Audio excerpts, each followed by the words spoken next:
काल मध्यरात्रीच्या दरम्यान बंडारा जुनी वस्तीमध्ये भर वस्तीमध्ये सावता मैदान नावाचं आमचं तिथलं एक मैदान आहे. त्या मैदानामध्ये सगळे धार्मिक कार्यक्रम होत असतात. त्या वस्तीमध्ये एका ऋषी खापेकर नावाच्या 27 वर्षाच्या हिंदू तरुणाचा बांगलादेशी मुसलमानांनी सामूहिकरित्या येऊन निघृणपणे खून केलेला आहे. या हल्ल्यामध्ये बायका होत्या, या हल्ल्यामध्ये आरोपी होते आणि बिलकुल संघटित होऊन सगळे जोरदार शस्त्र घेऊन आणि दहशत उभी करून त्यांनी त्याला 27 वर्षाच्या तरुणाला जिवंत मारलं. त्याला 12 वर्षाचं बाळ आहे.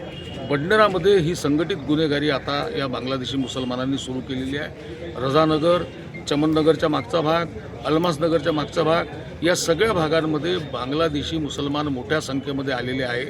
आम्ही वारंवार पोलीस प्रशासनाला सांगतो की यांचं तिथे एक वेळा कोम्बिंग ऑपरेशन करा, माणसं शोधा, कोण लोक आले आहेत, नवे लोक आले आहेत. बंडारातली जी गुन्हेगारी वाढलेली आहे त्याला हे लोक कारणीभूत आहेत. आणि म्हणून आमचं हे सांगणं आहे पोलिसांना की त्यांनी ही जी थातूरमातूर कारवाई केली ही चालणार नाही. ज्या बायका होत्या, जे सगळे आरोपी होते ते सगळे इथे आणून त्यांच्यावर गंभीर सगळे खुनाचे गुन्हे जर दाखल झाले नाही तर आम्ही पोलीस ठाणा सोडणार नाही.